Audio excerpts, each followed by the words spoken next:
Insect decision-making.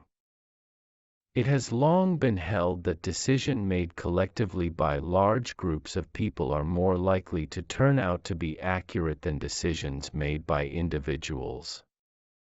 The idea goes back to the jury theorem of Nicolas de Condorcet, an 18th-century French philosopher who was one of the first to apply mathematics to the social sciences.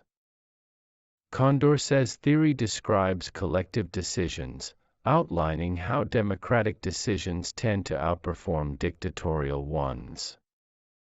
If, for example, each member of a jury has only partial information, the majority decision is more likely to be correct than a decision arrived at by a single juror. Moreover, the probability of a correct decision increases with the size of the jury. Now it is becoming clear that group decisions are also extremely valuable for the success of social animals, such as ants, bees, birds, and dolphins.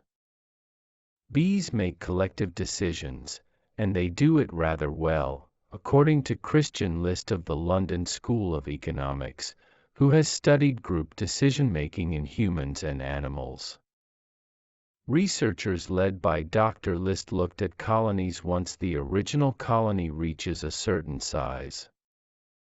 The queen goes off with about 2/3 of the worker bees to live in a new home or nest, leaving a daughter queen in the old nest with the remaining workers.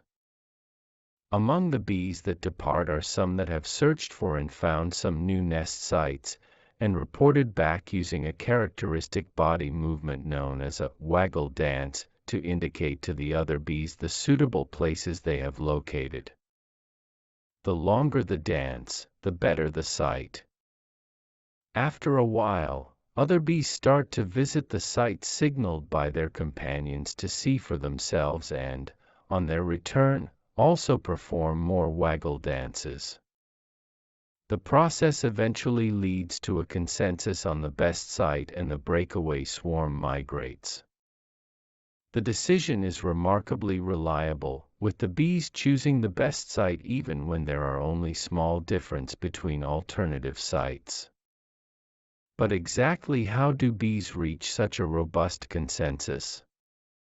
To find out, Dr. List and his colleagues used a computer-generated model of the decision-making process.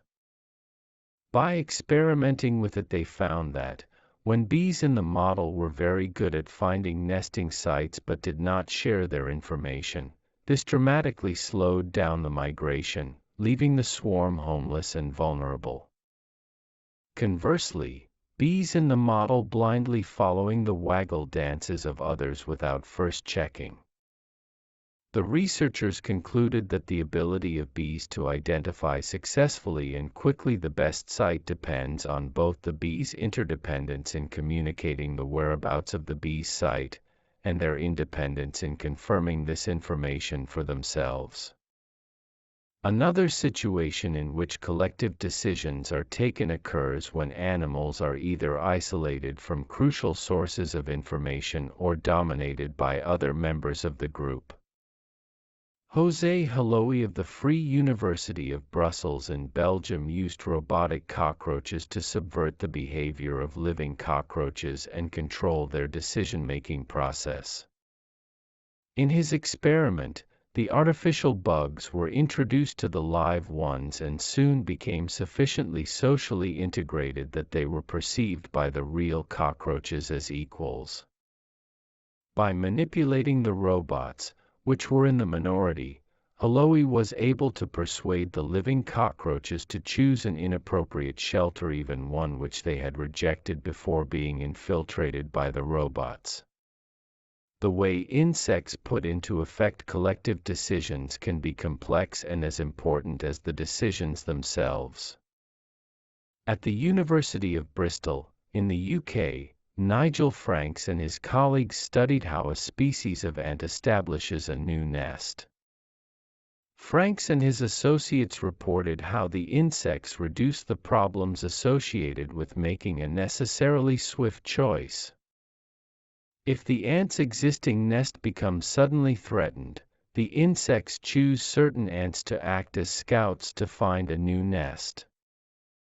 How quickly they accomplish the transfer to a new home depends not only on how soon the best available site is found, but also on how quickly the migration there can be achieved. Once the suitable new nest is identified, the chosen ants begin to lead others, which have made it to the new site or which may simply be in the vicinity, back to the original threatened nest. In this way, those ants which are familiar with the route can help transport, for example, the queen and young ants to the new site, and simultaneously show the way to those ants which have been left behind to guard the old nest. In this way, moving processes are accomplished faster and more efficiently. Thus, the dynamics of collective decision-making are closely related to the efficient implementation of those decisions. How this might apply to choices that humans make is, as yet, unclear. But it does suggest, even for humans, the importance of recruiting dynamic leaders to a cause, because the most important thing about collective decision-making, as shown by these insect experiments, is to get others to follow,